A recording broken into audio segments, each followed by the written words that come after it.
qarzimizni vaqtida qaytara olmayapmiz. Allohga qasamki, imkonimiz bo'lmayapti. Topganimiz bolalardan ortmayapti. Iltimos, oyning oxirigacha muhlat bering. Oyni oxirigacha muhlat bera olmayman. Nima? Bo'ldi. Men o'sha qarzimdan kechdim.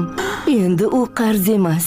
Kichkintoylaringga mendan hadiya. O'sha kuni kechasi onam tushlarida Ibrohim alayhisalomni ko'ribdilar. U zot onamning oldilariga kelib salom beribdilar. Va alaykum assalom yo Halilulloh. Sizga va ahlingizga Allohning rahmati, barakati bo'lsin. Allohning nabiy Ibrohim alayhisalom onamga shunday dedilar: "Suyunchi ber ey Muhammadning onasi. Alloh taolo qo'shningga qilgan sadaqangni ham, o'g'lingga shifo so'rab qilgan duolaringni ham qabul qildi." Meni ko'ryapsanmi, o'g'lim? Ha, ko'ryapman oyijon.